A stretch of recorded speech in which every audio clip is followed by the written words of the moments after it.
Good evening, ladies and gentlemen, and welcome to the Terrace Theater for this evening's Millennium stage presentation brought to you by Target and the Marriott Foundation.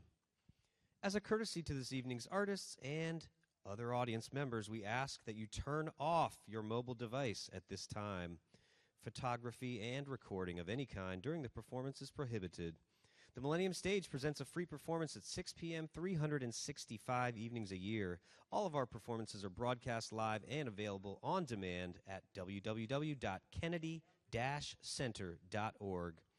Now, ladies and gentlemen, please welcome the curator of this evening's presentation from Head Rush, Munch Joseph.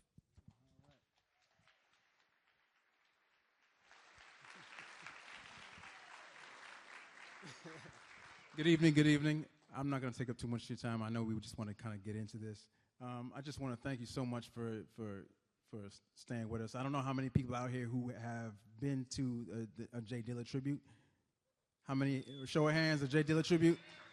You know, we started this thing in 2006 just based on the pure energy of Dilla's music and, you know, our shared love for what he does. And for our 10-year anniversary, we wanted to do something a little different, a little special. We didn't want to do just the concert again, which is phenomenal anyway, but we wanted to make sure we added something special on top of that, something a little more personal. So, y'all know about the show tomorrow? Yes, who doesn't know about the show tomorrow? Okay, good shit. They have us in this room so that we can cuss, so. But tomorrow night, 10-year anniversary, featuring Common, Slum Village, J Davy, George Anne Muldrow, Ninth Wonder, DJ Spinna. I can go on for days. We got a slew of some of the dopest artists in the area. Wes Felton, Musina. I can go on and on. But we're just going to continue on. If anybody needs some information about the show, we have flyers outside when you leave, and we also have some shirts as well. So, without further ado, I want to bring up our moderator for tonight, Combat Jack.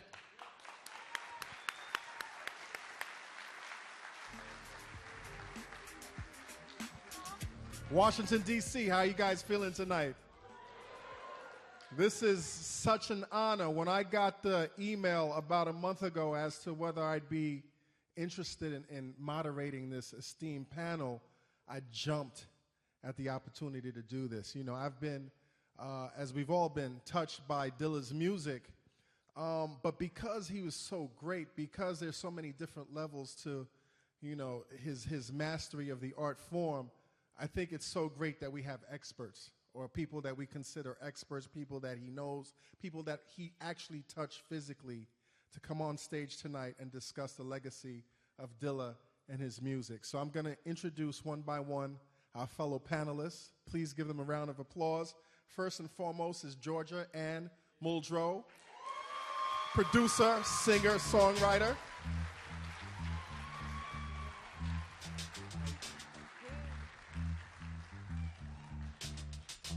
DJ, producer, remixer, DJ Spinna.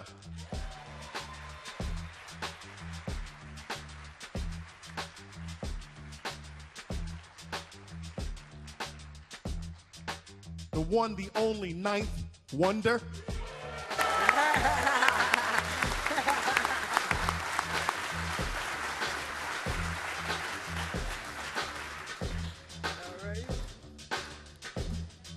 Curator and museum specialist Timothy Ann Burnside. All right.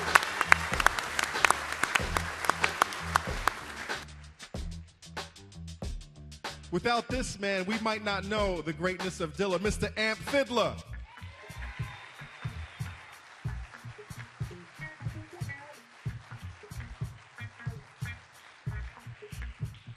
And last but not least, the members of Slum Village, RJ and T3.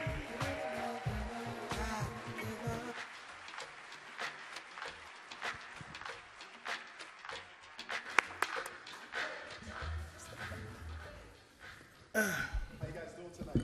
All right. Good. Great. Yeah. This is really impressive. You know? Oh, thank you. How y'all feeling out there?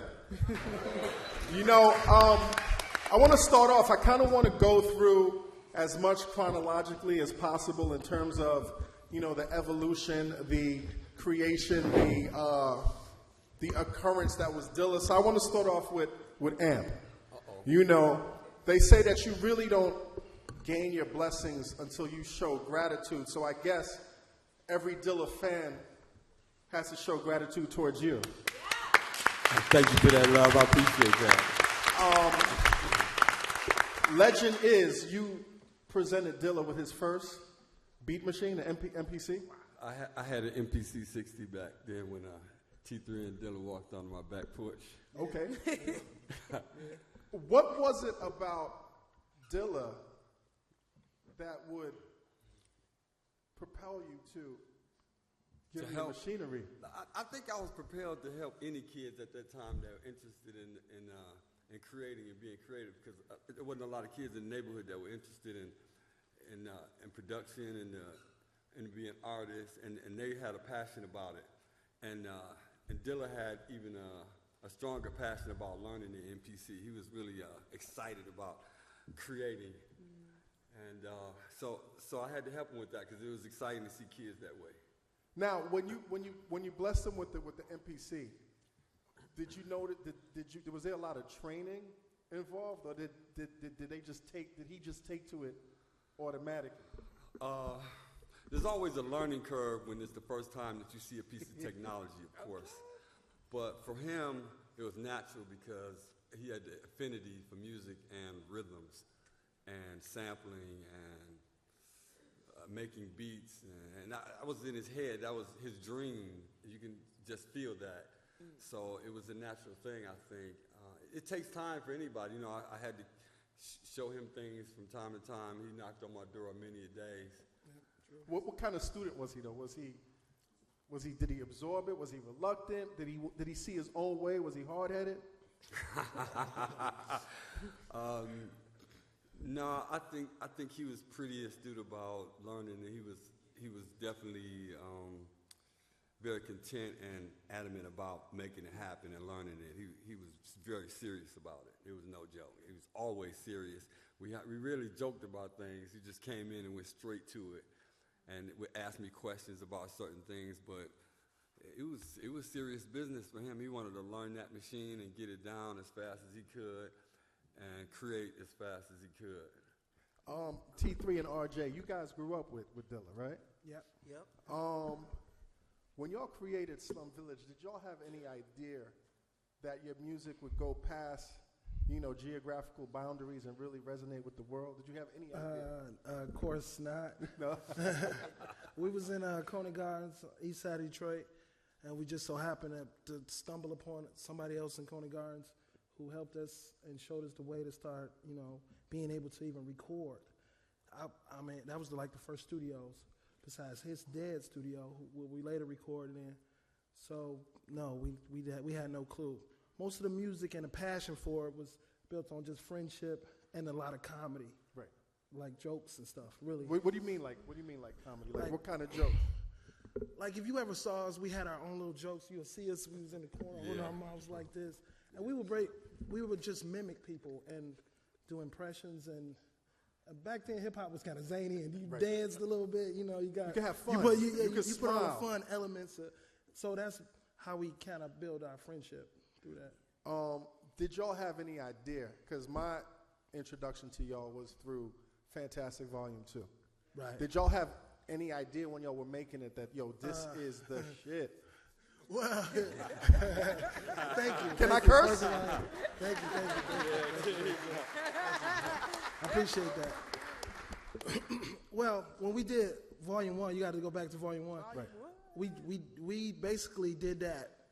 We did that because we were mad at another group.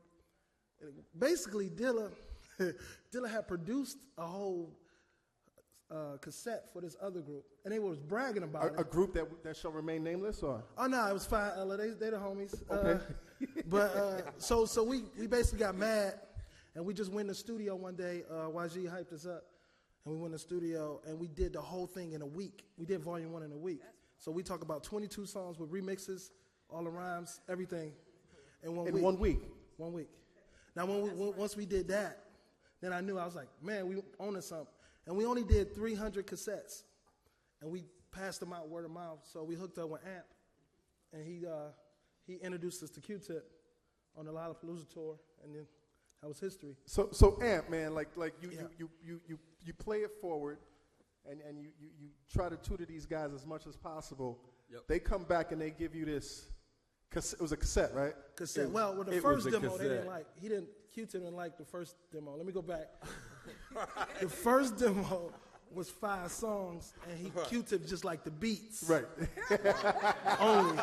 Didn't like Slum Village at first. So true. Let's go back. That's true. Then we did volume 1. They give you this brilliance. What's your reaction to it? Whose? Yours. What's your reaction when they give you? Oh man, I couldn't believe it. I was like, man, are you sure you listen to it? I mean, for real? So he was like, yeah, man, you know, asked him to make another beat tape. So I went back and they gave me another tape eventually. Yeah. But when you heard it, what was yours like? I loved it. You know, I loved anything that Dilla did. So okay.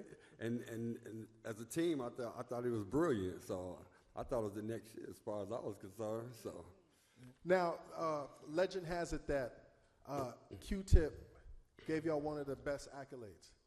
Yeah. By saying that Slum Village yeah. was exactly like A Tribe Called Quest. Yeah, that was. Dilla didn't like that, right? No, we didn't like that. Y'all didn't. Well, it was a gift from curse. Number one, you know, Tribe was like my favorite group of all time. So, number two, the fans of Tribe were mad at Slum Village. Like, we killed Tribe. Like, nah. And number three, when we went to do that song, we was just wanting to do a song with Tip. And he just decided at that time he wanted to let the rap game go and put it on our album. Right. So You it was, know what I'm saying? around the time that they were pulling out. Yeah. Ah. Yeah. Which was So y'all must have got a lot of hate, man. No, we got so much hate on Y'all volume- lucky on- Twitter didn't We exist. got so much hate that it was ridiculous. So that's volume 2 that people. So a lot of those people, a lot of magazines retracted, and then they called volume 2 a classic later. But at that time, we got murdered. I can imagine. You know what I'm I could imagine. You know. You guys have so many heat rocks on that album, man. But can you talk about the creative process for Raise It Up? Raise It Up. Raise It Up is so fire. Okay, Raise It man. Up was that's one of the records I was hesitant. I didn't like Raise It Up. Why? Well, because if you listen to the rest of the album, it's real soulful, and this was like the curveball, and I was like, I don't know. You know what I'm saying? I was like, you know what, Dilla, if you come with a rhyme first and make me like it, then yeah, okay. And then he did the super rhyme that he did on it. I was like, okay, yeah. And then that's when I thought, okay, if you talk about all the stuff that you not like, I could do maybe, and then we figured out how to put the whole concept together. But initially, I didn't like the record. Wow. And then we got sued for that record for a whole nother, but didn't because we won't get into that. yeah. We talk about Dilla as a producer, but how was it working with him? Number one, in a producer capacity, and then him as a fellow MC. A lot of people sleep on Dilla on the rhymes. Really, he was like one of the dopest MCs. He started out MCing while he was making beats. It was always the same craft. Like, he was the first guy that I seen. We used to invent styles all day, so he had this rhyme where he was doing like this stutter flow. He was like, maybe if you must have, it was like just ahead of his time, just the flow and the rhyme. So to me, he was always an MC/producer. They was the same for me. You know what I'm saying? So that's how I always saw Do it. you think it's, the gift and the curse? Do you think the fact that his production, since he spread his production so vastly, that's what overshadowed maybe people recognizing him as an MC? Yeah, and the fact that it probably blew up first. Yeah. You know, what he came out as a producer first. But to me, he was always doing that. And we all were producers, me, him, and Batin, and rappers. So we all kind of had that craft because he was pushing us to produce as well. Ninth, your introduction was through Get This Money, the Office Space soundtrack. Office Space soundtrack. That was around the time. I think I've known Fonte Coleman for 2 weeks at that particular time. Only 2 weeks? Yeah, when you find somebody who loves the same music as you, that's your best friend automatically, right? So he said, man, come to my room, and we was at North Carolina Central, and he said, come to my room, man, and listen to this group. And so he played me, you know, at the time, Office Space is still is one of my favorite movies, right? And he was like, man, listen to this group, and it was Get This Money. And if you watch Office Space, it's faintly in the background when they're at the bar, right? So I said, man, what in the world? And it was just so different because at that particular time, you got to understand, a lot of us had retreated to the underground because we thought the radio sucked. Right. Yeah, yeah. You were right. Right.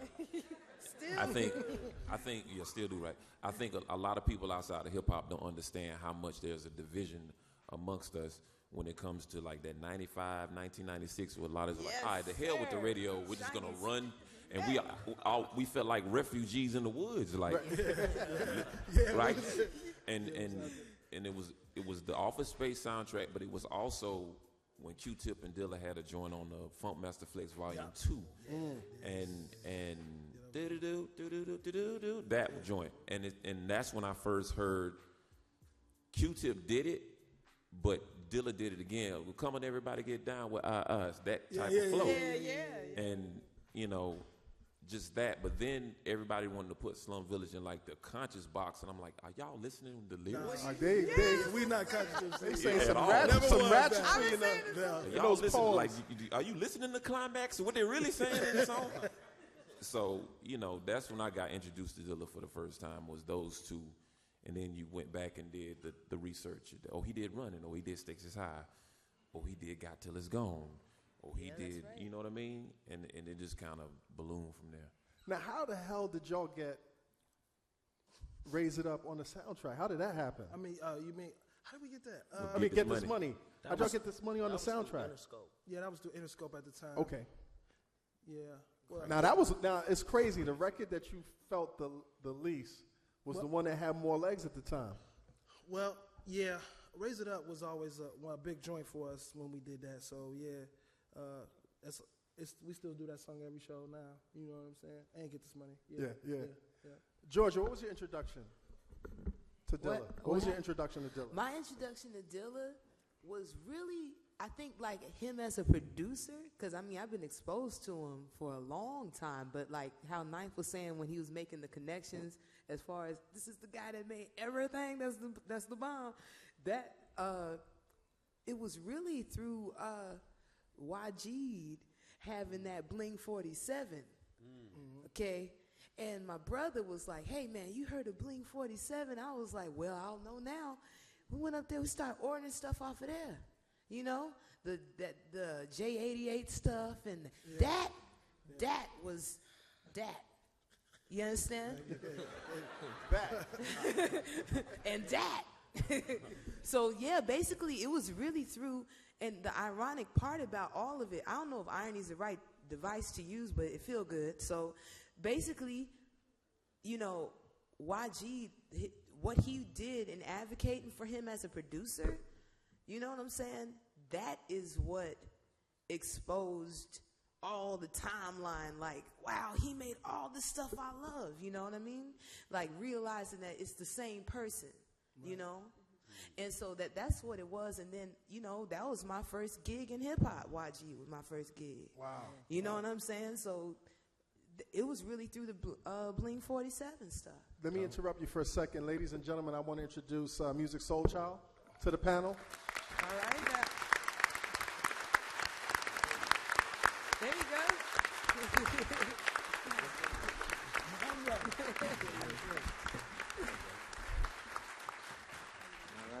Now, Georgia, you know, to hear people talk about your music. You all right, bro? How you doing? All right now. When you hear people talk about your music, when you hear someone like a Mos Def say that your music is like religion, and you try to wrap your brain around it, but then you look at the clip of you remixing Untitled, fantastic. Great job too, by the way. Thank you. It was amazing. Like, can you talk about? Have you seen the video clip of Georgia remixing Untitled? Fantastic with her baby on the lap. Can we give her a round of applause for that? Yes. Yeah, that's when I still had an MPC. Ready to go. Can we talk about that experience? And it was wonderful. You know, it's my brothers, you know, in LA, Mochilla, that's Eric Coleman and B+, a photographer duo, and they really are artist advocates. They try to put things together to make the local artists, you know, be working. So it's really a beautiful thing to what they do. I mean, they do that all over the world, too, with just different people. I'm talking about they'll go to the favelas in Brazil, go all the way to the top and say, here's a gig. You know, I mean, they are serious.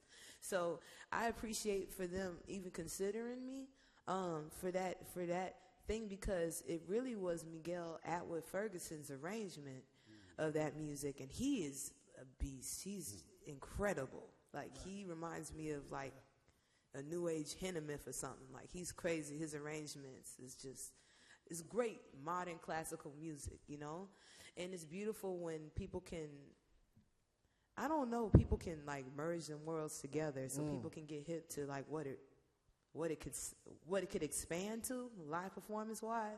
But basically they came to me and they wanted me to do the remix. They said, which one you want? And nobody had Fantastic. I was like, well, that's gonna be mine. Yeah, I ain't worried about it. So and I did it while they was there. They wanted me to do it right. I'm like, oh, right now? Like I gotta put my I'm gonna do it right now? Right. You know what I'm saying? And so I just went, since the track was going, I decided instead of to chop it, just to track all the way through, you know, and not loop it up, but just to play my feeling all the way through, you know, and it was really you know, it was emotional, man. You know what I'm saying? Because you go through your life. I mean, for me, you know, when I got exposed to JD's stuff, I think I was about 15 years old, you know? Like, I mean, it gave me something. You understand? It gave me something. And I, them, Slum Village, you guys, and Lupac and stuff, like being a freshman in high school and being like, ain't none of y'all on this right here. Oh, on the bus home, you riding the bus, and y'all like, ooh. And then, you know what I'm saying? And then there was a song, a Busta Rhymes song got popular, and everybody think they hip hop. You like, yeah, that's cute, you know. Yeah, okay, you starting to get fresh, but nah, y'all don't know, you know what I'm saying? So, I mean, for me, it gave me, just like what you were saying, just like, yeah, it was like that refugee feeling like, oh, no, there is a place for me. There's a place for me to express myself. I don't have to put on no shiny suit. I don't have to coon out. I don't have to do all of that stuff and be up here shucking and jiving and stuff. I can be myself, you know? So that's what y'all did. Y'all did that.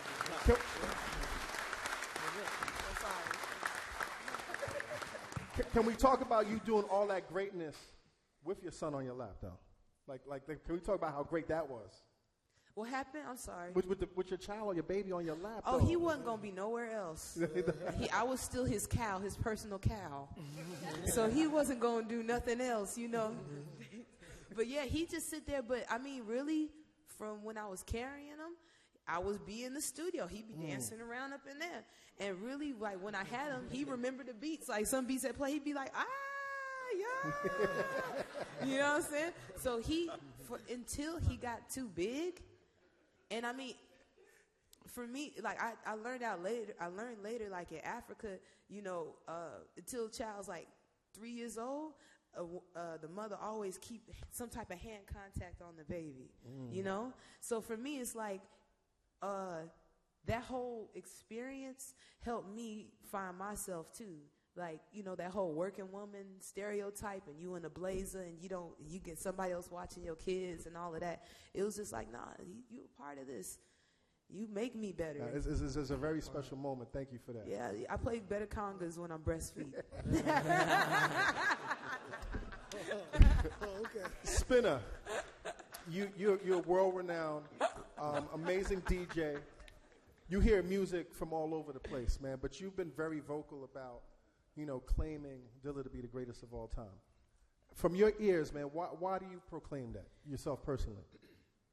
Wow, well, it's very personal for me because I was with Dilla from day one as far as him being influential, because I also produce. You know, I make records. I've been involved with hip-hop primarily on the underground scene since the mid-90s, embarking on 20 years already now. So That's crazy, right?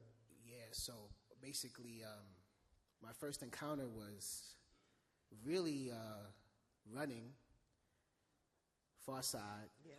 The B-side drop, I think that may have been like the first official Dilla production to come out that everyone kind of knew, you know, because it was really popular. He had other underground things going on around that time in Detroit, but that was that single was the one that was like, okay, who is this guy? You know, made you pay attention. And then when Tribe came out with Beats, Rhymes, and Life, and we heard Wordplay, that was like, okay, something serious is going on right here. You know what I'm saying? And that's when we producers especially, we just kind of bumped our heads and was like, what is he doing? You know what I'm saying? So when T3 talks about, you know, Tribe kind of getting hated on, my perspective was they're reaching for something different, right? Something to kind of bring them into another stratosphere, because they always, as a group, they always remained ahead of the curve. Tribe is my favorite group as well. So what Dilla did for that group was, you know, they changed a little bit, but it made them a little bit more edgy, and it was because of him. So, you know, started paying attention to him, and then here comes Slum Village. Yeah. Here comes these, you know, white label bootlegs that I was getting in England, you know, Fantastic, and Yeah, a lot of them. We Beat Them, and, you know, and the records were just amazing. The production was so different. So looking at it from the producer's eye, you know, every once in a while we get producers that come around that kind of changes the template, or changes the scope or the face, the character of hip-hop. And Dilla is one of those guys. You know, when he came around, he did something that shifted the matrix and made everybody pay attention. And as a result of that, we have a whole generation of, you know, the Dilla generation of producers that we have a new sound thanks to him. So that was the beginnings. And then I met him. You know, we met. The first time I met him was in '95. I was doing community radio on WBAI, Underground Railroad. I was the DJ, resident DJ for that show. And Tribe came up with Dilla, JD, and after the show, we talked, and, you know, we kicked it briefly about production methods and what machine you use, you know. And I was still on the SB 1200 and the 950 at the time, and he was already advanced into the 3000. You know, actually, he may have been the reason why I got a 3000. You know, so, you know, and then it just continued. We remained, we stayed in contact when we could speak, and we talked about records and samples. So, you know, it was a lot. And then the other thing that happened that was really special to me was one of my first remixes was for De La Soul, for Stakes Is High, which is a Dilla production. So very early on, I got to work with him indirectly by remixing that record. And that was a challenge because that was a 3-bar loop, which in hip-hop was alien. Like, nobody was doing that at that time. So, you know, I did that. I co-remixed that with my brother Jock Max from Kansas City, and he found the loop. And I did the drum programming, and we put it together, but it was a challenge. Yeah. It really was a challenge. You talked about how, even though the relationship was organic and real, at times it'd be intimidating to work with? Yeah, you know, when you have someone that forward-thinking, you definitely, I mean, you know, I guess in music we get that, you know what I'm saying? Like, even since the jazz era or whatever, like, there's always that artist that comes along that, you know, you kind of like, you know, it's kind of like friendly competition in a way, you know, because they're so magical and they do these things that you just don't understand, you can't explain it. So yeah, there was somewhat of intimidation, but at the same time, I had my own thing going on as well. You know, right. I had a slew of artists that I was working with. So I was in my own lane. He was in his own lane. But I will say that he was, for a very, very long time, especially later, like the last 10 years or 8 years, he was that guy that I looked up to. You know what I'm saying? Like, to keep me on my toes, and I was a fan. Like, we were friends. We talked, but I was a fan. Like every single JD record that had every record that came out that had his name on it, I was buying it.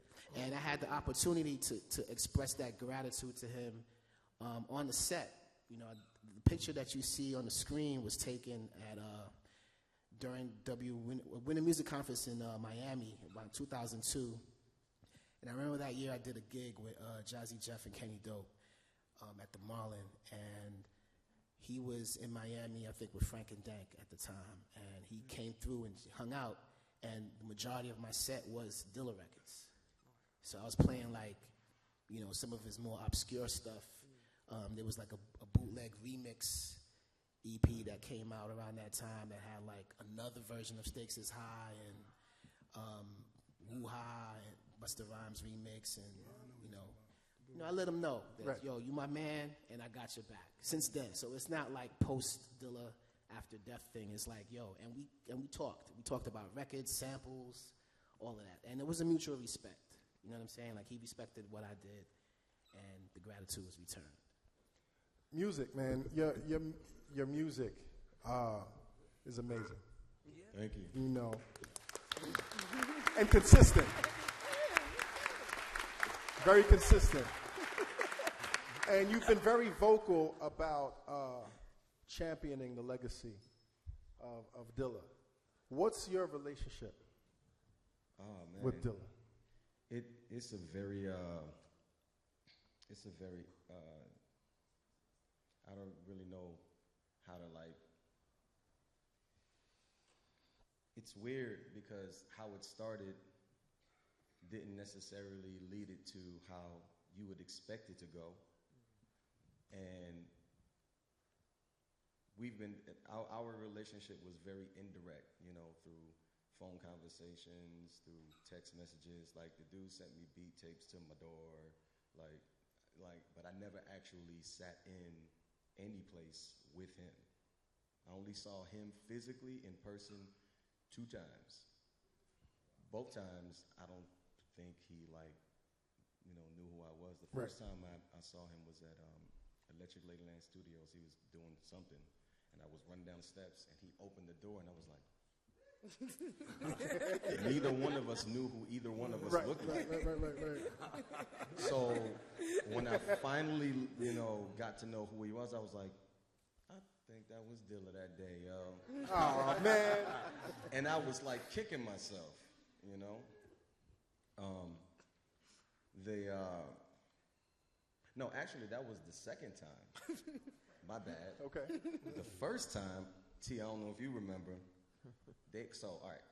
So how I got started, real briefly, was I was living on the streets, and it was some people that knew I could sing, and they wanted to see if they can get some songs out of me. It's a long story that is very unnecessary to get into, but the point of that is the studio that I was working at was a studio called A Touch of Jazz Studios. It was ran by DJ Jazzy Jeff, Fresh Prince, and all that. And Slum had a concert at Electric Factory, I think it was, in Philly. And I'm still like in, like street mode. So like I'm wearing like the same clothes I had for like the last 3 days. The guys, Kick a little funky, man. I wasn't funky. I was clean. I was clean. Let's get that straight. I don't care. I will beg a dude for $1 to take my clothes to the laundromat. Like, okay. I might not have a place to stay, but bruh, I'm real big on hygiene. That's good to know, man. With $1 or nada, I'm gonna be fresh, bro. Make no mistake about that. But we was so fast forward, y'all came to town. Y'all had a show at Electric Factory. Y'all stopped at the studio, and then all 3 of them. God bless the ones that passed. All 3 of them came, and Jeff was with them too. And I'm walking around with all 3 of them. Still, I don't know who these dudes are. This is like in 98, 98, 99, something like that. And I would just hang out with cats at the studio because they fed me, you know. So we got time, you know what I'm saying, at the studio. And was like, yo, you gonna eat? Like, yeah, okay, yeah, I can be there, yo. I wasn't doing nothing. I wasn't doing absolutely nothing, yo. So they came, and I'm walking around, and there was two other producers, D and Ivan. Yeah, they was there, and they was like, you don't know who? I'm like, nah, I never heard. I heard of Tribe. I never heard of Slum. He was like, well, that dude right there, that's Dilla. He, you know, part architect of the whole what we know as the Tribe Called Quest sound. I'm like, okay, cool. And he was explaining to me while we standing in front of the Foot Locker, and Jazzy Jeff was in there, and people was like, is that Jazzy? He was like, nah, that's not Jazzy Jeff. I was like, why did you lie to me? It's like, you gotta understand about celebrities, like they like the space, you know. Right.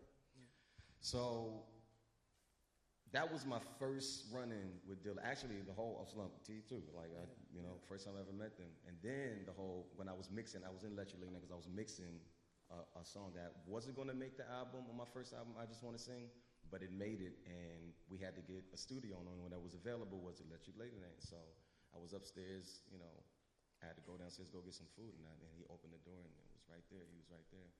And then I'm like, I think it's him, but I got to go. Right. And then later on, I was like, that was him. So I reached out to him during working on my third album in 2003. Obviously, it never got there. Whole lot of political label crap. Again, so unnecessary. And I felt like, and this is what I mean by when I first said what I said, I felt like there was equal parts something drawing us together and something keeping us apart for whatever reason, I don't know. And somebody mentioned it like a couple years ago. So if you would have just did the album with it was a musician friend of mine, with me and Dilla, that would have been the whole Musiq Soulchild sound. I was like, yep. But people caught wind that I can really sing, so they want to make me do ballads. Right. I hate ballads. I hate them. Because you will never be able to recreate that feeling that you got. I will never live up to that, dude. And people just be looking at me like, give me the feeling that I got off the album. I don't know how to do that. It ain't gonna happen. And I could do it way better. Right. But they don't care. It's not how you did it on the record. Yep. So that's why I don't hate ballads because I don't like them per se. I hate them because of the elements that it brings, you know, that you can't never live up to it, you know, so. But, and with that whole melodic and emoting and all of that. Now, with rhythmic stuff, I could do that on call. That's easy. That's not hard at all, you know. And he had a lot of that, you know. So I remember asking him, yo, I'm working on my new album. I want you to be on it. And he sent me a bunch of beats. He said, well, what are you looking for?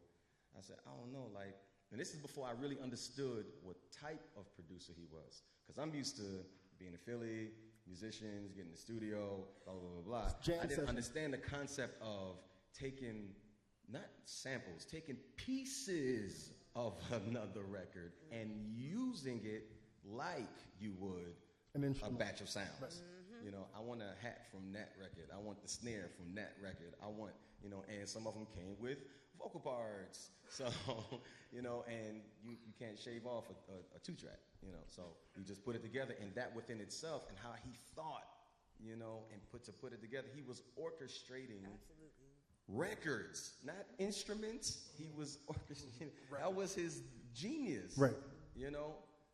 So he sent me like a CD had maybe like 5 or like 7 joints on there.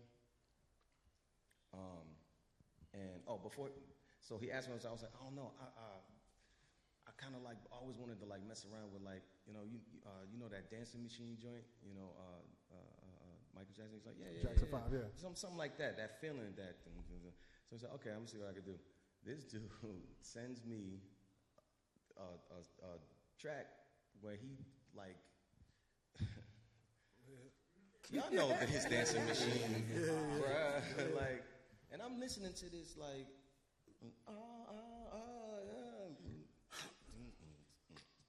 was like, what? I can play that for you if you want me to play. I can play that. Can you play that? This one to my door. Sent this to my house in Philly.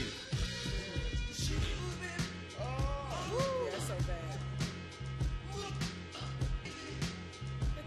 That's crazy. Okay. I'm about to cry. So this, yeah, they Dilla.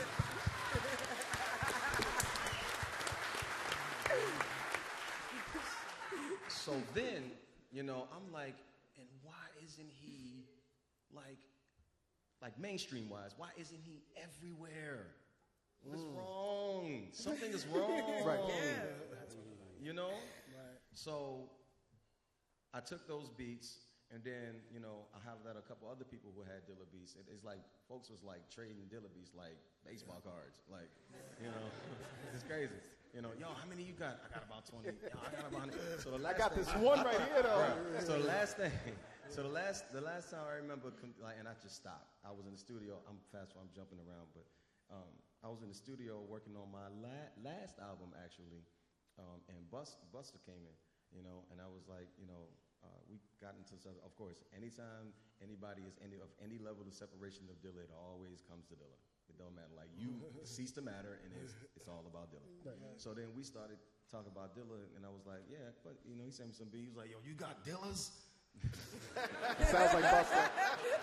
That sounds just like Buster. Yeah, Buster. How many you got? I don't know, maybe like 50 or 100. And he was like, oh, that's cute.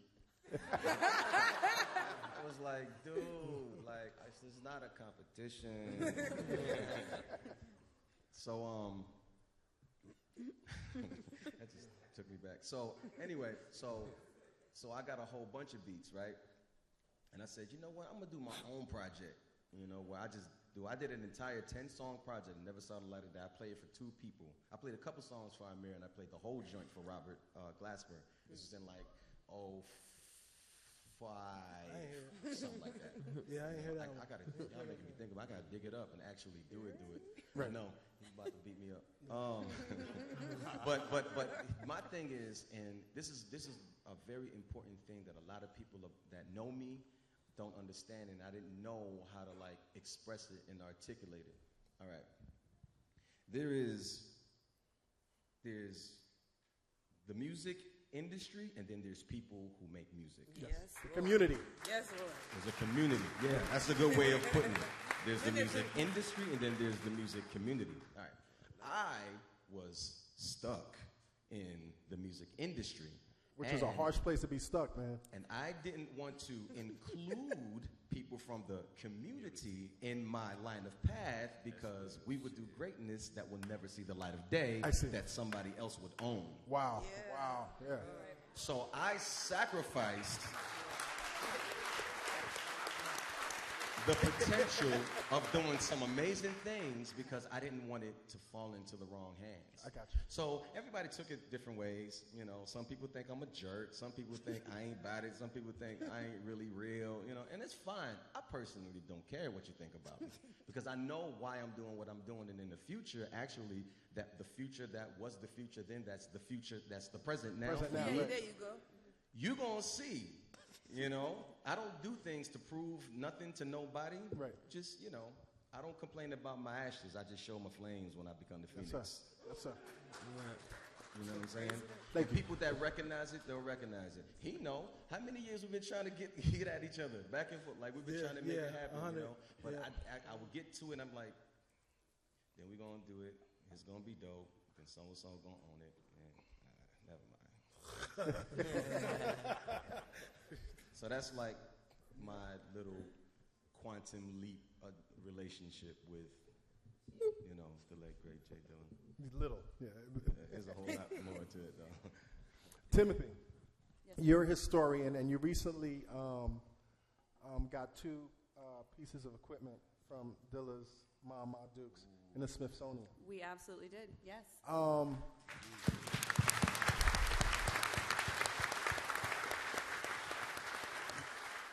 Out of the entire history of hip-hop and everything that you could really obtain for the Smithsonian, why these 2 pieces of equipment from Dilla? Because it's important, and it matters, and he is an essential piece of the overall trajectory of music in general, not just hip-hop. And for this new museum, the National Museum of African American History and Culture, he is a quintessential part of the African American history in terms of music. So why wouldn't I? There you go.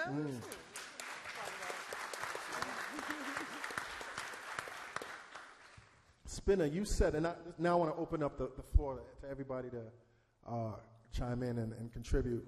Spinna, you said that Dilla had, I'm paraphrasing right now, the uncanny ability to take the most underrated song, like songs that no one would, like the most obscure songs, and he'd find them and then he would repurpose them. Can we talk about that? Well,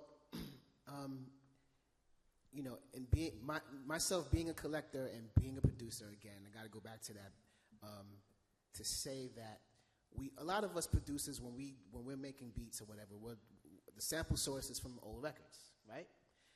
And a lot of times, you know, we would be looking for drum breaks or looking for that perfect groove to put in your drum machine and chop up and make the beat. And in my discoveries over time, collecting a lot of the source material that Dilla has used over time, you know, I would have a lot of the records, but he would always take, first of all, a lot of the records would be like dollar bin records, you know? Yeah. Where, you know,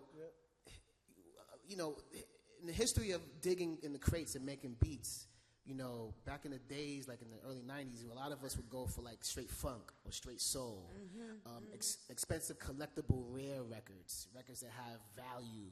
But Dilla was like, forget all of that.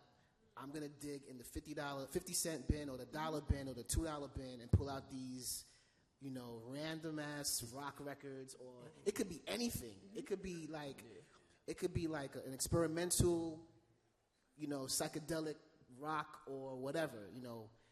And a lot of times I would find that if a record has an obvious drum break on it, or something very obvious, he would not use it. Yeah. He would find the weirdest, most uncanny, unlikely piece of a record to chop up and freak. And then when you finally discover what he used, you're just like, you throw your hands up. You're just like, oh, it's like, this dude, man, like really, like, that's where we going with it. Yeah. And he was special for that. He was really special for that. Like he changed the game. He made you realize that it really didn't matter where it came from. It's all about your ear. It's all about what you hear and your perception of and how the music translated to you and you know, your vision and how you put it together. You know what I'm saying? Like it's magical. You know when you're like busy doing something and somebody say, call me, man, call me real fast. I got something to tell you. It's like, when producers talk, it be about Dilla samples. Right. Oh, like we found another one. It's like, you know, in my, you know, I have like 6 producers on my team. And so we sit in the studio, like several rooms we sit in each to make a beat. And, you know, you're going through records and you hear somebody out of the blue say, oh, fuck, like, loud, like. You knew what it was automatically. And you're like, what? You run in the room and say, what? You say, man, listen to this. And you listen to the sample, you're like, oh, my God. It just causes frenzy, man. It just, you'll call Spinna like, yo, man, do you have the record, the Lamont Dozier record, such and such? Yeah, I got it. Yo, go to track 3 and skim through the song. I mean, I just came from his house a few days ago, and I went over there for one purpose, and it, like you said, it became just a let's see what Dilla chopped up today. That's what it turned into. And he's like, yo, this is my shelf with all Dilla samples. So he's like, have you heard the sample to Much Better All? Love It Here? Have you heard the sample to this? Have you heard the sample to this? Nah. So he'll pull it out and he'll play it, and it's like, it's the ultimate piss off over and over every and time. over and over. Every time. And that's what made him special. That's what made him special. Every time. I can play you something real quick if you want. I can play something real quick. Okay, do me a favor, bro. Do me a favor. To show the brilliance of the people, you know, because we kind of get confused and think people understand what sampling actually is. Yeah. Right? Yeah, so do you have the sample to, well, play Claire. You have Claire? Okay. So I'm going to walk y'all. For people to understand what sampling is, I'm going to walk you through this. Okay. That's right. Take some notes. That's right. Walk them through. This is the ultimate test that people to understand and say that samplers are not musicians, and we don't understand chord progression and all these musical theory things that we just think we don't understand. This is Claire. Okay, so play the end of Claire. I'm gonna drop it from the top. Drop from the top and then go to the right. Because when you hear how right unlikely, you like, what? Okay, right. Go ahead. Do that.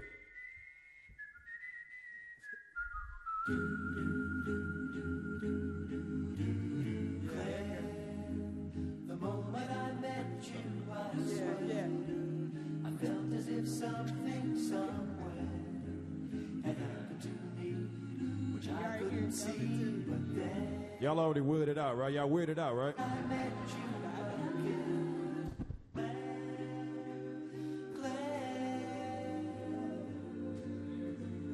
Mind you, this is a jazz a cappella group called Singers Unlimited. Which begs the idea also of hip-hop musicians. People don't understand the encyclopedia that's going on of music up here with the millions of pieces of vinyl we have in our house. Yeah. So, okay, now play what Dilla did to it. That's like,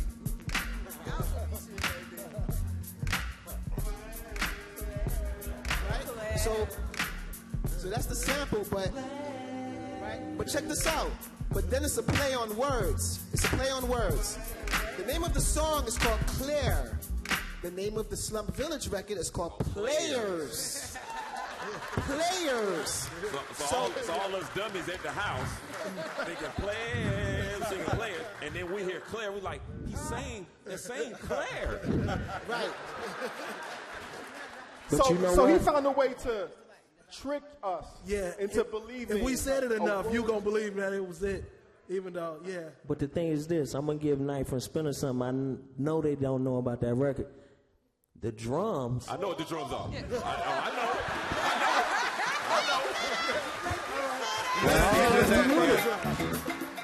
That's the drums. Yeah. Okay. They own it. They own it. This is the thing. Now, these are the drums for what we just heard. These are the drums. You slowed it down, but here it comes.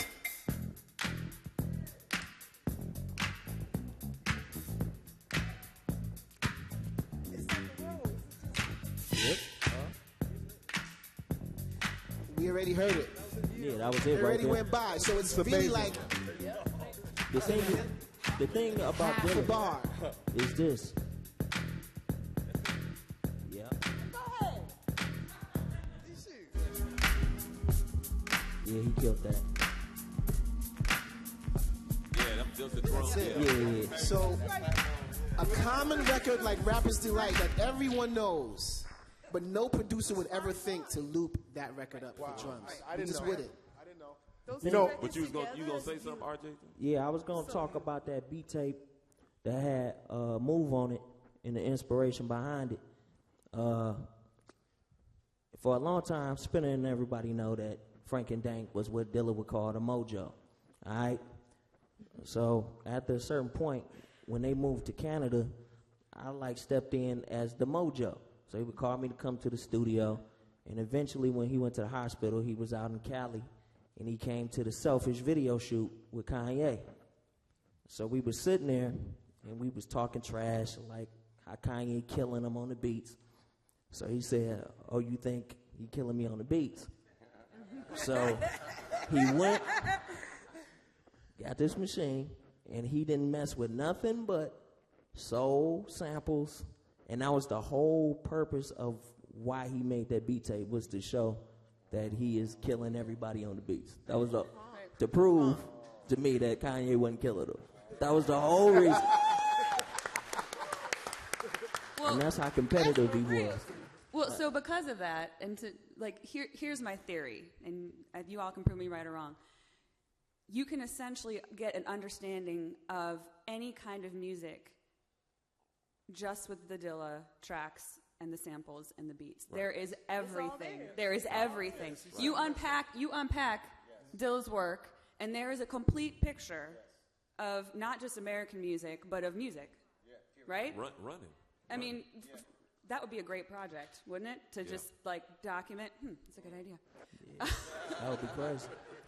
But I mean, and that's what I mean. I mean, we could do this all night. We can do right? this all night. And you would I have wanna do another everyone example. here Can we have would another example leave. of this? Everyone here would leave with an understanding of Dilla's work, and then all of the people who contributed to the work that he selected from. And there is a complete picture. And so, I mean, but at the same time, he is using this trajectory and he's using this history, but he is also inserting himself into it because nothing he did is old. Everything he did was completely brand new and fresh. Right. So it's this amazing balance that he achieved. And I mean, I might be the only one here who never actually met him in person. I haven't either. Okay. You know, I only understand him and his music through, I'm the quintessential example of loving him without even knowing I loved it. I am the prime example, you know, you talking about riding around in the car and, you know, listening to me. That was me. And it wasn't until fast forward 15, 20 years later, here I am, you know, understanding all of this. Not really 15 or 20 years. That's not true. But, you know, and then I got it. And I thought back, okay, well, I love that song, and by this Erica, and that, and I was like, wow, those are all Dilla beats. Those, my favorites, you know, were all Dilla beats. Yep. And then dig a little deeper, and here is this complete unpacking of American music history. And then he fits right in there. And so a lot of the folks, you know, this was one of the things that was really interesting for my Dukes to understand and to witness last year when she came to see his equipment in the Smithsonian storage facility. Picture the end of Indiana Jones, okay? And so we're looking, you know, his MPC and the Moog are there, and right next to it, we happen to be shooting James Brown's organ and speaker box at the same day. Wow. And she told me right then and there on the spot, you know, the first time he got up and danced was to James Brown in the living room. And I was like, okay, well, there it is, right? Right here. So, you know, here he is now on the shelf, quite literally with his musical heroes.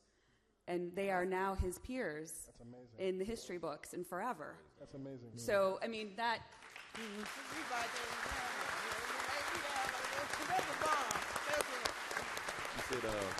You said you want to do it again. You want Yeah, to do I want to it hit like I want to hit another example. There's another one. Rick James? Please. Should we do the Rick James? Yeah, let's do that. Can we do that? Can we stump these two at some point? Is that possible? Okay. Wow. Let's give it to me, baby. Give it to me, baby. Give it to me, baby. This killed me. This killed me. Yeah, it killed me too. It killed me too.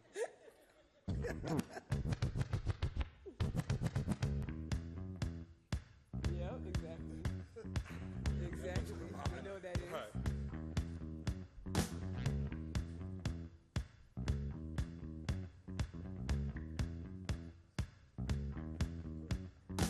Oh, she had buzzes like,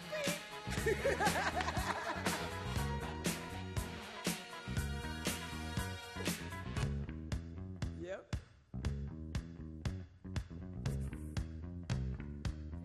Yep.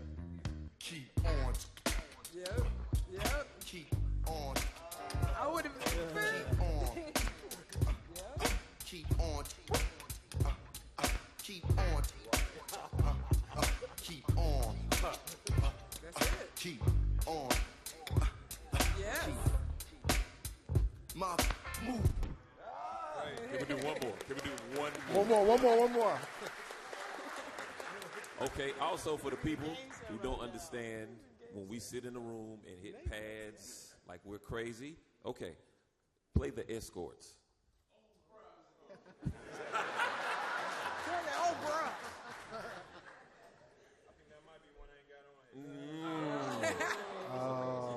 You know what? Just play Don't Cry. Play Don't Cry. Because the sample comes on before. So people can watch my finger. Watch the hitting finger. pad. Not the flick of the wrist, the finger. Flick of the finger.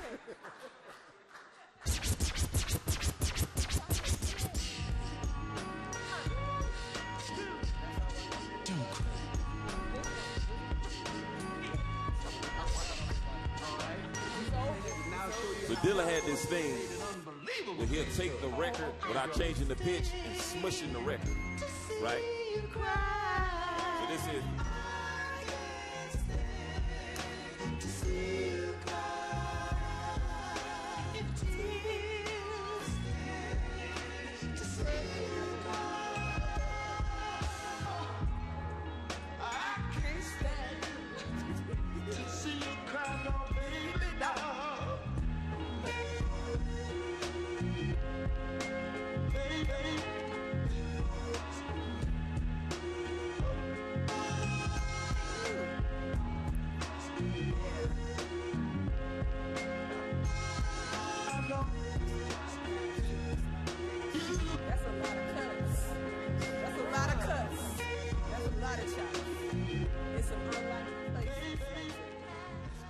So he was literally an alchemist with the music. Yes. Yeah. He understood that once you smush it together, the bass line goes doom, doom, doom, two, doom, doom, doom. It brings a bounce to it. So it's not really he's playing the sample. He's playing the drums, and everything's just coming to get like this. Yeah, it's crazy. The symmetry.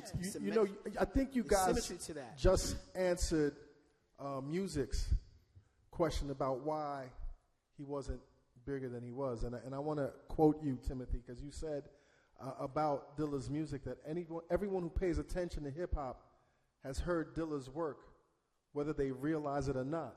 So I think most of the producers that we champion them because the music is obvious. Mm. And it's in your face, and it's big, and it's larger than life. Mm. Whereas Dilla's, you got to dig so deep into the service. Right. You know it's his. But at the same time, everything that he did was so special for those people he made that for. You know, like again, it's all about the balance. He's got his signature, but it's for that person, and it just as much embodies that person as it does his own work.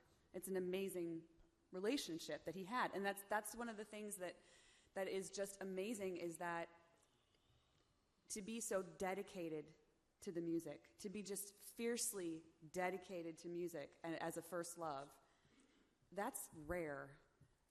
A lot, you know, like to have that kind of a level and to not compromise, to be raised up in a mainstream environment, to continue with integrity is phenomenal. Yeah, Dilla turned down a lot of work, like $1 million work. Like NSYNC wanted to work with Dilla, he was like, nah. I'm not doing it. Yeah. A lot of work. He turned down Blackstreet, Teddy Riley, all of them. Dr. Dre, anybody? No, not doing it. That's because he want to do what Dilla want to do. That's right. And that's he do. Did you guys hear this weekend? This past weekend, as Dr. Dre premiered his I saw that. his show, The Pharmacy, on Beats, Apple Beats.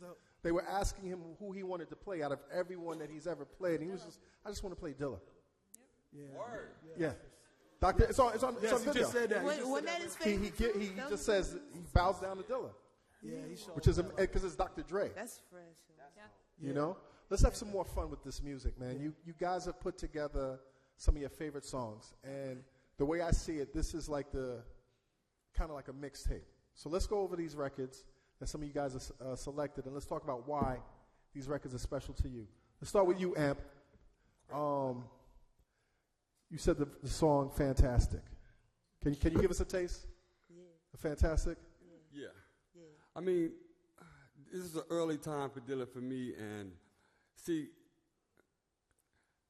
I experienced Dilla early because he would come knock on my back door and go in my basement and work, and I have to sit down there and listen to it, you know. So sometimes I'll be sitting upstairs and be like, damn, what the hell did he? So I had to run downstairs and be like, man, how did you? Because he would do things different. I mean, we talked about a lot of different things, like Spinna was saying, we would talk about bars, or 5 bars, or 3 bars, and just stepping outside the box. And he thought outside the box like that. Yes. So, I mean, I experienced a lot of different things with Dilla, and the most amazing story is when I made the introduction to T3 and Dilla to Tip.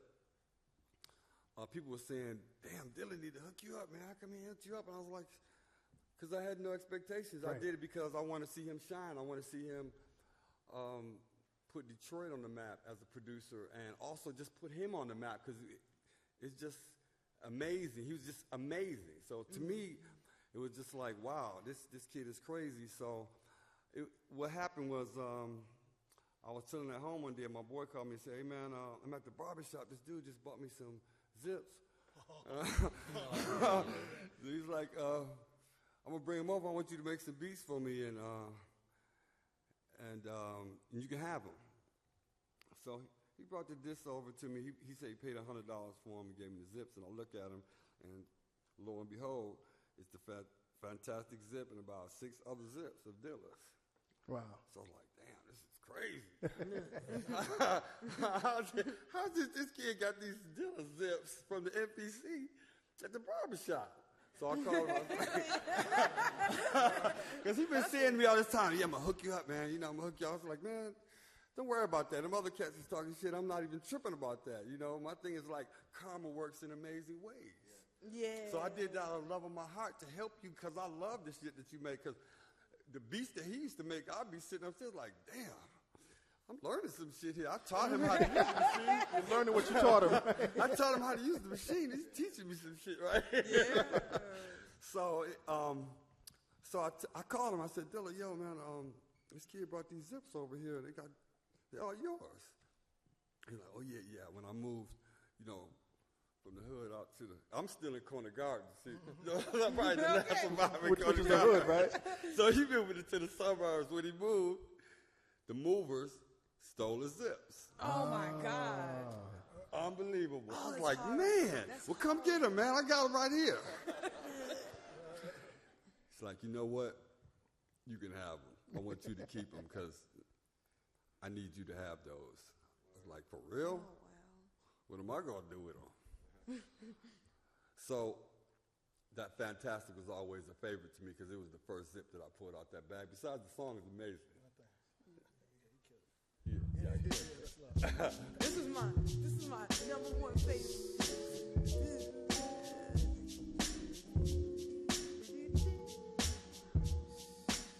These y'all niggas just gotta test the best. It's the Fantastic. I'm a ride, incarnated. The old star made it back to earth, bro. Oh no! So, right. No. So, Your knife. So for y'all, where's that sample from? Because I'm not a record head, right? Because here I am, a musician trying to make dope beats. Herbie Hancock. Herbie Hancock. Knocks me out the box with records in my basement on my record. Herbie Hancock. I'm like, where'd that sample come from? I was like, what? This? Knife, you got a record that you were telling us backstage that's one of your favorites. Yeah, that's fine. Got It Till It's Gone? Got Till It's Gone. Yeah. Can we hear that? Yeah, that was a great song. Which, you know, that's the whole thing about, now we're entering what music was talking about, the nastiness of the industry, where somebody like the genius of Dilla, they might not use his name on a production level. And Janet Jackson's Got Till It's Gone is one of those records. Look, what? Anybody, what? Right. Yeah, right. Yeah. So, you know, you can tell by the, you know, the drums. That's and not, the way they that's swing. Not, that's not flight talk. Right. You know what I mean? Right. Like, That is that's not. That's not flight time. And let's keep it all the way. You know, I'm a big person on history and legacy. Let's take nothing away from Jimmy Jam and Terry Lewis. No, not at all. It's just not. Let's just put that out there. But we know that's a swing that, and so he did a remix called JD's Revenge, right?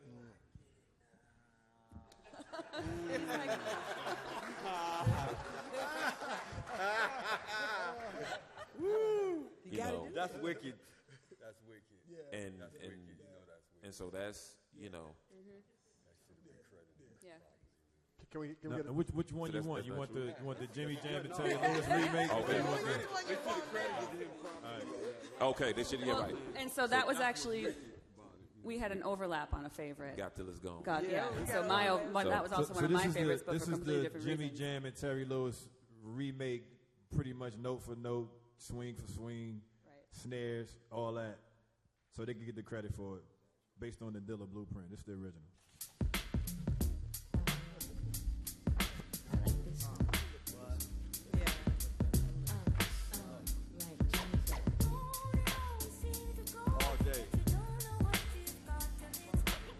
Joni Mitchell.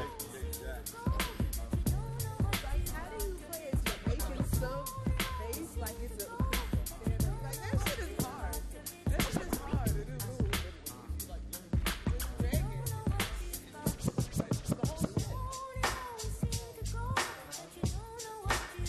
Yeah, that's the reason. They should have went with that one.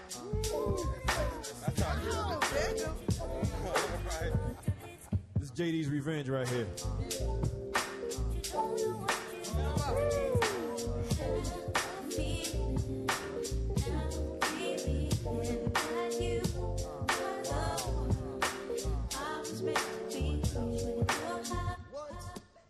That's crazy.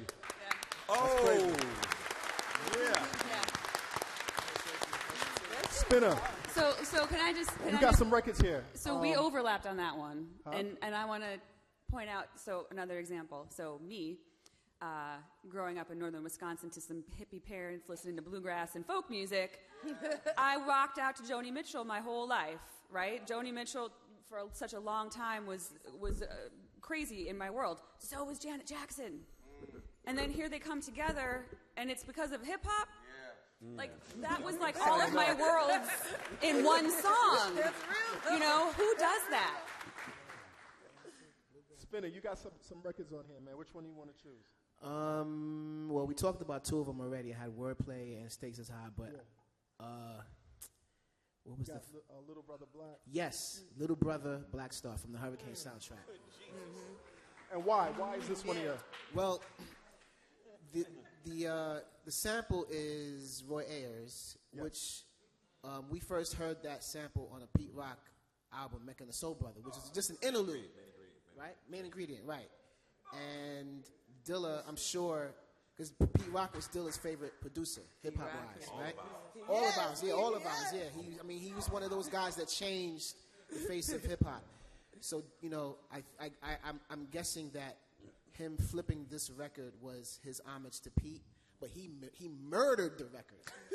and legend has it, according to Questlove's blog about this beat, was he visited him in Detroit, and you know, Dilla was messing around with the record, saying, "I'm gonna reflip this or whatever," and Quest left and wasn't gone very long, and he came back and it was done, and it's a masterpiece. And he just took many, again, like the Escorts thing we heard earlier, just very, like many different pieces of the record, but like I actually did a little experiment where I recreated this, because there's no instrumental for this track. So I really wanted to learn how he put it together, and there's on Blink 47's website, I demonstrated that on my MPC, but he put his work in because he took pieces of the record from different sections of the song. It wasn't like part of one loop or part of like an 8-bar loop. Nah. It was like from maybe 1 minute in, 2 minutes in, and later on in the song, 3 pieces, 4, 6, 8 pieces, and put it together and made this. That's my favorite thing. Masterpiece. I'm going to go ahead and play that Roy Ayers for you. Then I'm going to... Now listen. We ain't got time to be tired. We got a long, long way to go. That's right. A long, long, long way to go.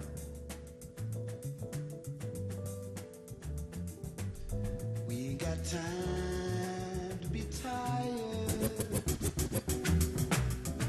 Yeah, listen. Your revolution will not be televised or broadcast live on that. Brother, my man Mo said it's personal. You know what I'm saying? You gotta start from right up here. Now listen.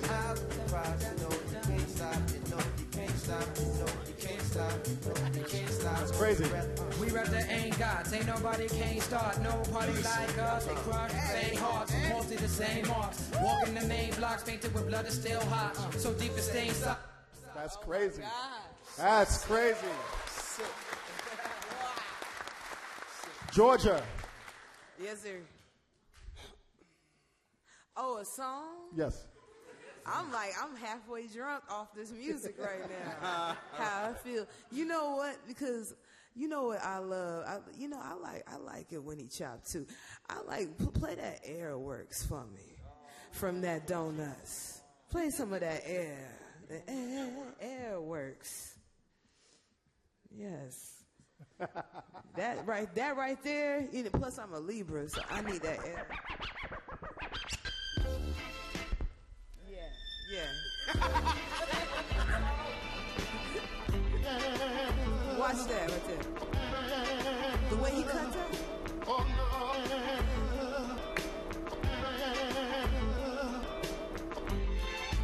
That shit right there.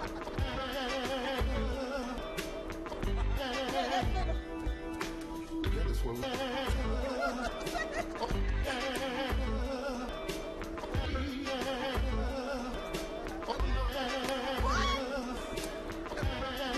Black people on the record. That's crazy. That right there? That right there. Yeah. That's the producer speaking. Come on.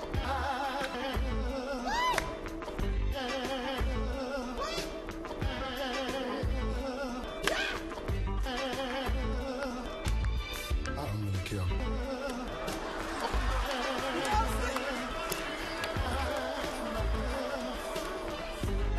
It's like that's a child of the century.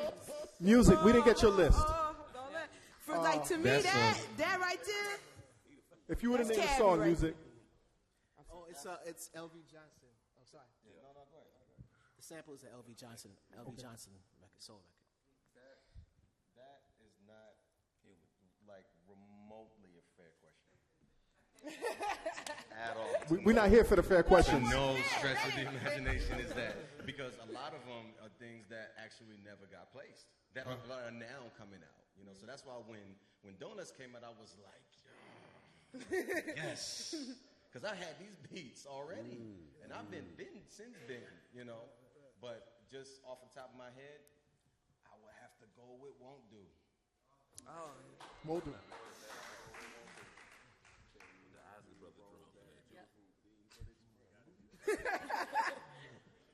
It's a simple.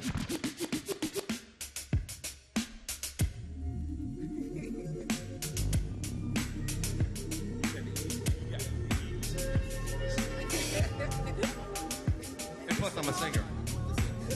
So when Dilla sings, I'm like,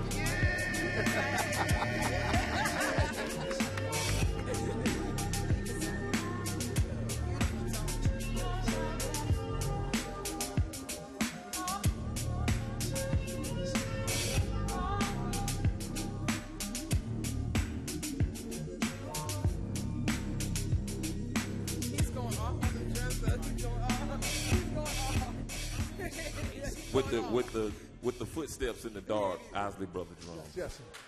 Yo. Yep. He ain't even caught something. Young RJ. Yo.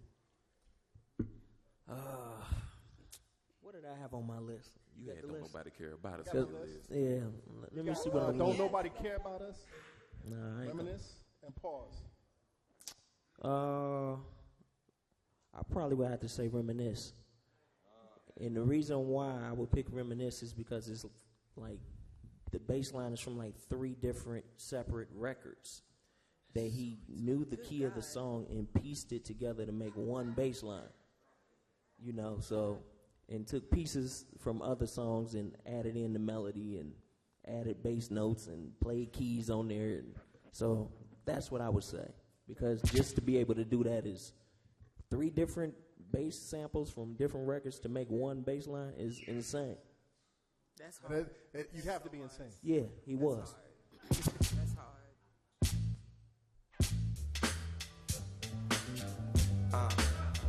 Yo. Just when I think that I forgot you, I hear that dub that we used to rock to. Just when I think I'm getting on without you, somebody passed and asked me about you. Was in the back of a cab the other day. Swore to God I saw you walking past the other way. My heart rushed, my face flushed. Tell the driver hit the brakes, slow the pace up. Wait up, it wasn't you. Realized it's some mirage I was running to. Damn, can the effects of love and time cause the mind to trick the eye? I wonder how you're getting by. And all the stars still in your eye. Do you still just get the vibe? You break the bank and spend the time. Or reminisce and shift the time to when you was mine. Years ago, in the midst of hallway and sliding doors.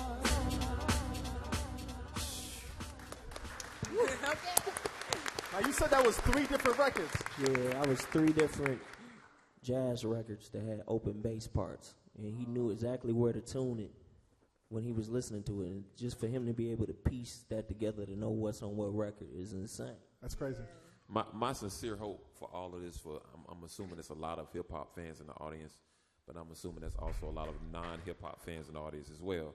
So I'm hoping that the people who don't listen to hip-hop every day understand what you hear now is much different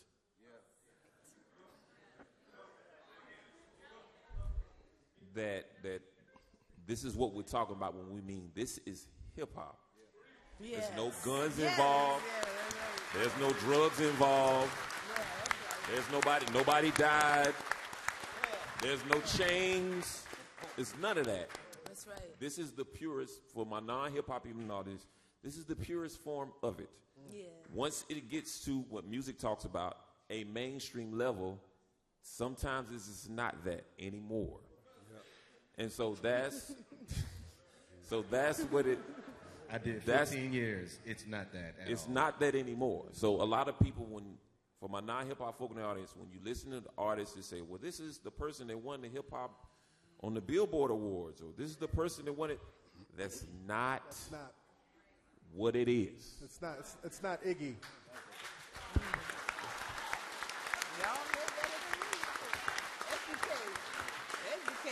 Georgia, what do you want to bow out with? I mean, I'm sorry, Georgia. You just Timothy. yeah. I got you, Timothy. Well, can I do 2 extremes? One would be the working on it over here, right? Yeah, working on it. Yeah, working on it. Like over here, total. So out of the box in every way possible. Just like he wasn't afraid, right? Not afraid to go there and do that.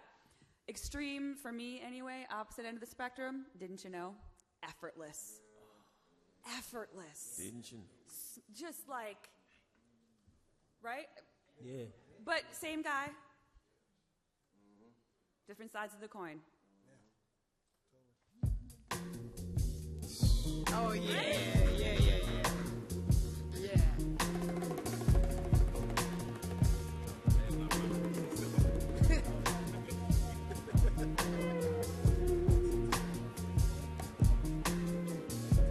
Oh yeah. Oh, you done.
Yeah, that's insane. That's insanity right there. That's insane. That's insane. Yeah, he made it better. He made us all better. So I have a tiny guilty confession to make. So I have a bad habit, like I'm addicted to it. I would take Dilla beats, and I would get like my favorite part, and I would put it in Pro Tools, and I would just loop it. So for that, for me, is the guitar that la la. I would just do like an 8-bar loop of that, and then I would have it be like a 30-minute song, and then I would just play just 30 minutes. And I would just have it on, just to have it on, like low grade through a house where I would come home and it would still be on. Like, that's crazy. It's crazy. Last but not least, T3, who with you? One of my favorite joints is the Dilla joint. Which much more, yeah. Oh yeah. And, I mean, much more. Yeah, Why? I mean, number one is it's a sample trick you can sometimes use called phasing out. And basically what you're doing is taking out half of the music, half of the vocals. And I didn't, and you know, it was one of my favorite joints anyway. And when I heard him do that, it was just like incredible because I never heard I was like, you know, it just blew my mind. And I wanted that beat for Slum. But that's another story. But yeah, so I was happy what Dilla did to it. But yeah, that's one of my favorite joints. Yeah, just because of the phasing out sample thing that a lot of cats don't even know about. Yeah.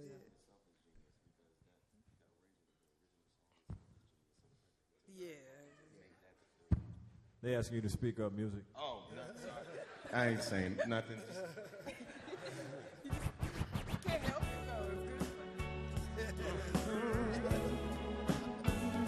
All right, this is LTD.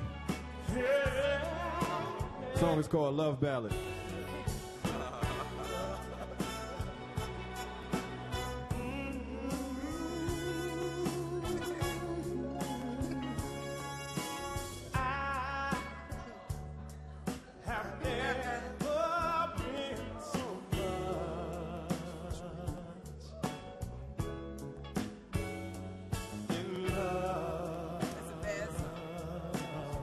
That's grown people music right there.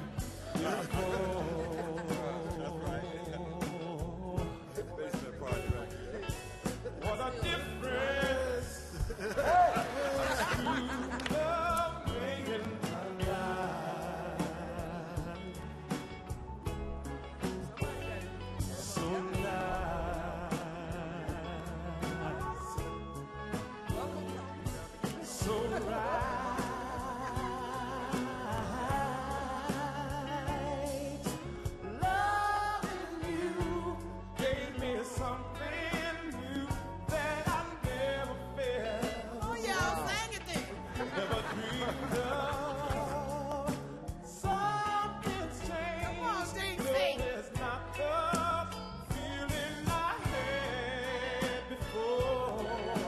So I'm gonna cut you to the song. The song is long, and the part that they sampled is way further in the song. But all right,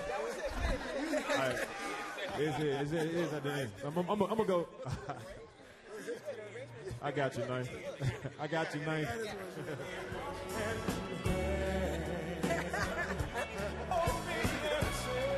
It's a sacred song, you know. He chopped it too.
It was worth the wait, right?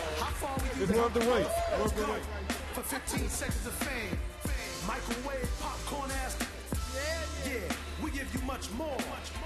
Longevity, baby. And yo, Dave. Yow.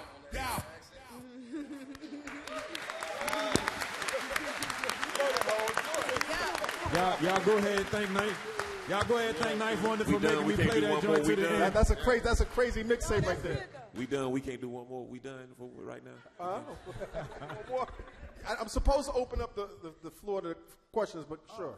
We could do one more. One more. I got mine too, so. Smokey Robinson. Smokey Robinson, much better off. What? Oh, he killed it. Yes. Smokey Robinson, much better off. Yes. That's right. Yes. Incredible sound. Yeah, I love it.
Yeah. It's on the way. Yeah. But I love it here, just think if I wasn't here. My uncles and cousins here, my struggles and come-ups here. We sense the trouble near, you bubble, we double dare. The block is ours and we don't want to share. But I love it here, just think if I wasn't here. My uncles and cousins here, my struggles and come-ups here. We sense the trouble near, you bubble, we double dare. The block is ours and we don't want to share. Feel my...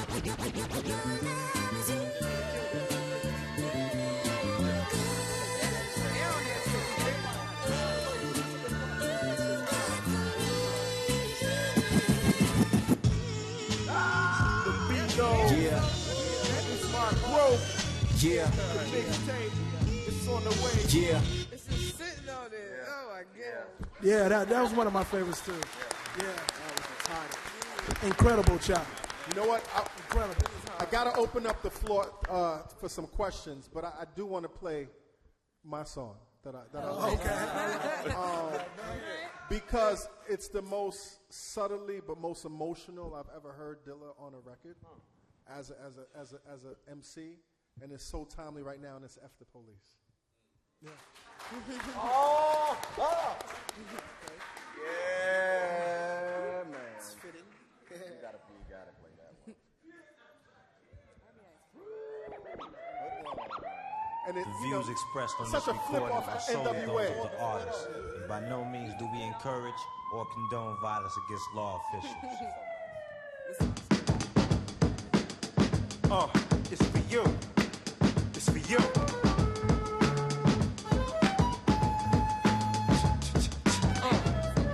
Yeah, it's for all my street niggas. Feel it. On the count of three, say fuck the police. 1, 2, 3. Fuck the police. Yeah, fuck them. Applaud any nigga. Damn right. We could lose a few of them. We got enough of them. My niggas on the corner, they be dodging and ducking them. Bitches getting pulled over, end up fucking them. For real. See, now we got these fake cops. They thought he had a gun. Made a mistake, cops. I hate cops. Turn on the TV. Is this another cop busted for illegal business? They out of control. They out of their minds. They pulling you over. They hopping inside. Just know you got drugs and know you got guns. And they know when they mad when they can't find none. Stupid. Don't you know they give in at the stash box? The he be in and need a key to get in it. Any offended people suck my balls. All y'all off the wall. Get stupid, dog. Don't hold back, don't let go. Don't say damn, just say whoa.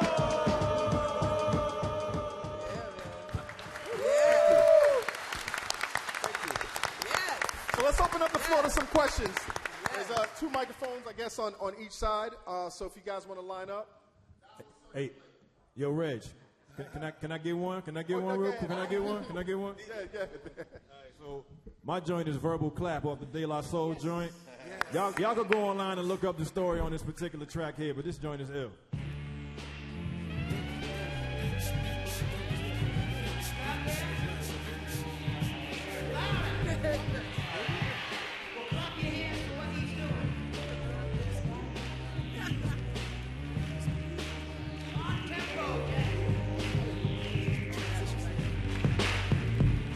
NYC gave you the ball, so how you gonna hate us? We creators of the East Coast stars. If you ask me, I tell you there's no call, but I'm still humble even though I will crumble hard.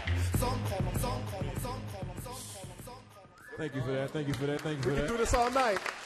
Hey, and can we also just... do this all night. We're going to start over here. Can we just... So he does not have a cheat sheet back there. He is doing all this on the fly right here, right now. So let's give him a little round of applause. Hey, by the way, my name is DJ RBI. I just want to say that real quick. I'm a DMV representative, you know what I mean? Yes, sir. Yes, sir. First of all, God bless everybody. Peace to the Jedi Master. So the question, or really the comment, I was appreciating what y'all threw down about Claire. And I'm reminded of what he did with Lightworks. Yeah. And I'm wondering if he did and if anybody wanted to comment on whether or not he did the same play on words with the lady's voice on Lightworks. About light up the spliffs or something like that. If you want to hit that, I just wanted to throw that out there. Thank you. Well, that was a straight off the record. Yeah. It wasn't. I don't think that was a wordplay thing at all. It was straight off the record. But sometimes we would do that. Like we had this one joint on JDilla called "Stupid Ass Lies." Oh yeah. It didn't really say "stupid ass lies." Those are like separate pieces of vocals put together to say that. Probably the best representation we didn't talk about is when he chopped up James Brown for "I Don't Know." Oh my God. Yeah. When he just put. He took pieces of James Brown's. For those who don't know, I don't know. 1, 2, 3, and put it all through, and them fools rhymed around it. That was clever. I like this. Combat Jack just gave me the perfect segue to my question, and just I wonder why he's so slept on as an MC. It's probably because probably his genius as a producer overshadows it so much. But when I heard his verse, the opening verse of "Raise It Up," come on, that cemented his status as best producer on the mic. Yeah. And also Combat Jack. Yeah. He also stated that he had a nondescript, understated essence. He never would be the guy to say, "I'm in the top 5" like a Kanye. Put himself in the top 5. Right. But his work speaks for itself. I think That's he's definitely right. the best producer on the mic. Yeah. Thank you, man. Appreciate it. How y'all doing? Shout out to all y'all. Slum Village, dope. Knife, dope. Music. The irony part about it, I heard you say you don't like ballads. I promise y'all today was Throwback Thursday. I woke up, light my spliff. I had your whole catalog in my house today. My girl, we all stay home today. And we just listen to music. I promise you, the irony that you came out here, I'm like, bruh. 17, merry-go-round, bruh. Blessings, y'all. Thank you. All right. But it was ironic. I promise you I was listening to you today. But It wasn't today, me, it's the universe, bro. all the way. So for J Dilla, right? I'm from D.C., Northwest. All I know, I'm from the ghetto. All I know was go-go. Go-go and rap. You know, the hardcore stuff. You know what I'm saying? But I'm a musician, so I promise you guys it was just something about Farside. And I love Farside. It was just, I was the weird kid. You know, I was staying in the house all the time, so I really listened to hip-hop. When I got it, I didn't even know when I heard She Said. It was a remix. But it was J Dilla. Yeah. And from then on, all I know is Farside, Camp HD, Little Brother, like hip-hop. And it was because of J Dilla. I didn't even know that was him. And once I figured it out all the way down the line, like, didn't you know? That came to me years. You are dope, DJ. You are dope. That's all I got to say, though. Blessings to all y'all, man. Blessings. Thank you.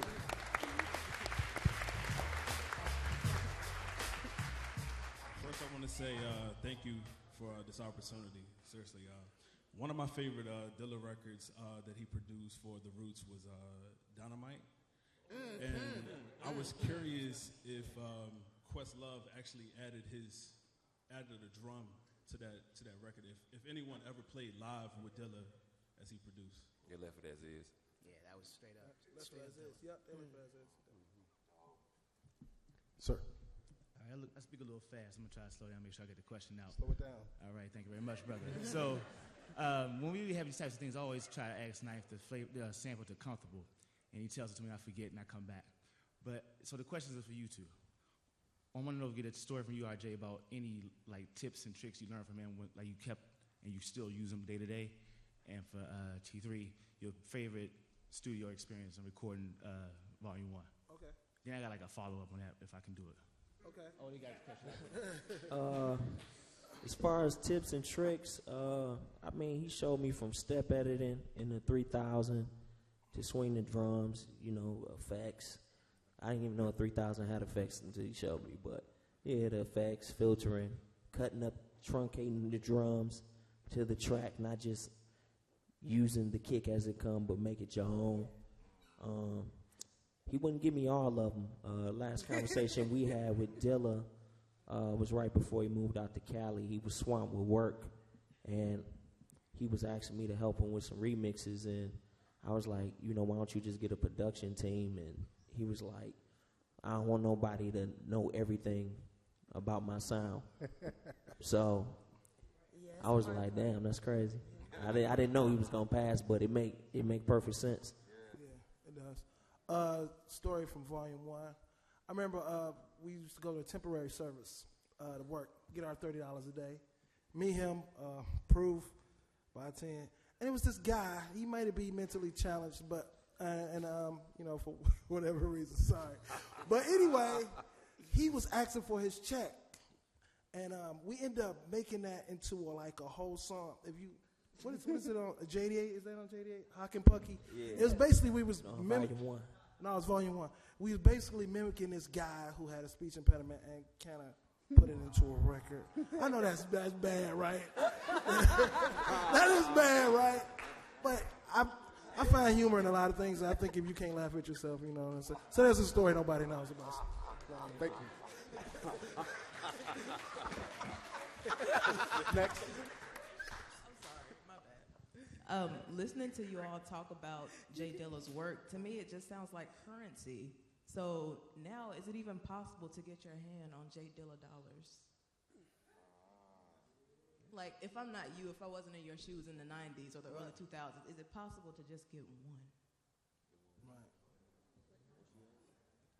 One J Dilla beat? Yes. Because, I have some lyrics, but, You gonna talk to my dudes about it. Oh, we thought some real money. Oh, okay. Come up. She's on the come up. This is a true question. Did you say you want a beat? Is that what you said? Not for free. I'm saying, where? She's can on you the even come find them up. anymore? Because y'all would trade them and right. It's like so. Yeah, it is. Open track. Yeah. It is. It's some jewels still. Yes, indeed. That's unused jewels. Yeah, it is. Yes, indeed. It is some jewels. Now, everybody is holding jewels like this though, guarded, mostly by the estate. Because I thought they were all hoarded. Nope, nah. It's a couple of jewels still, but and then you got people like YG who just got a bunch of stuff that you just never gonna get. No, he got stuff. He got video, everything. He got video, but I think eventually, if it's done right, it's all about being done right. If it's the right situation, the right thing, everybody holding on to their few jewels, like we said. Like you said, they was trading them like trading cards, so we had to slow it all the way down to like secret meeting type of. Right, because there's like levels to it. Okay, there's levels to it. There's the ones that we all know have been released that we've been talking about. Everybody can find the samples to. They've been recorded, they've been documented. People get pub off of it. There's that released, bought, paid for. Then there's ones that he released. That is just him. He controls it. We put it out. It's his own idea. I wanted these beats for these reasons. Okay. Then there's all that we all collectively know. It's like, oh, you got that one too? Oh, okay. Oh, you got that one too? Oh, okay. Now, there is a whole vault of it that nobody got. I guess I said gots.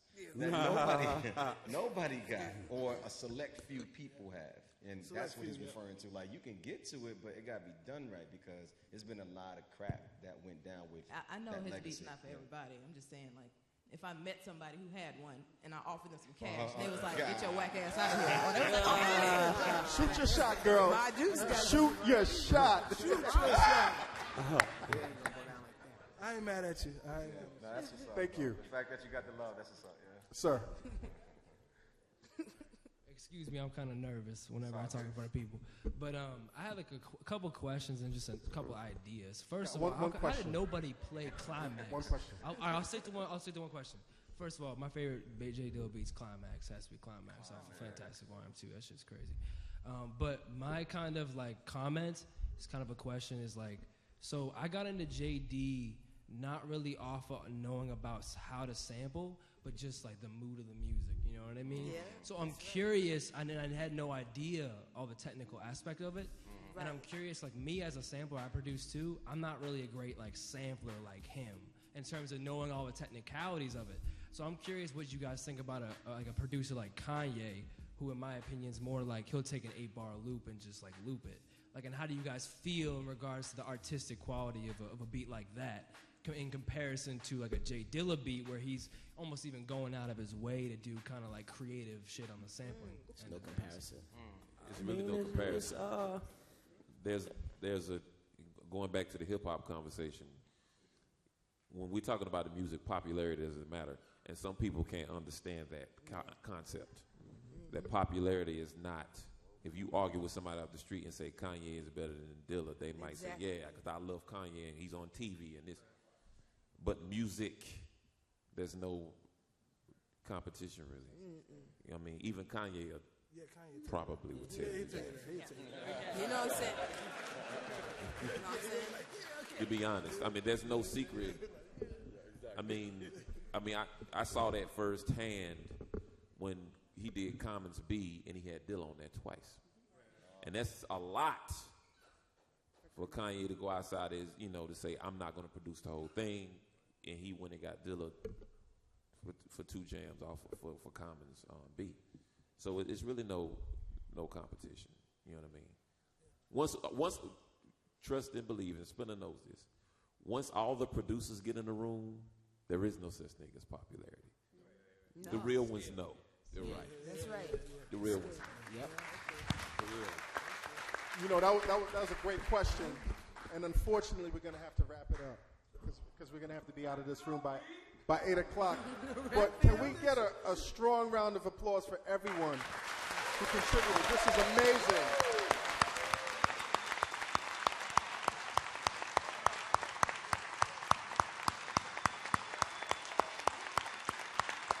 Great audience. Thank you.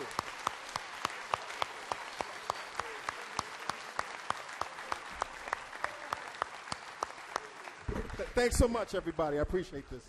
This is great.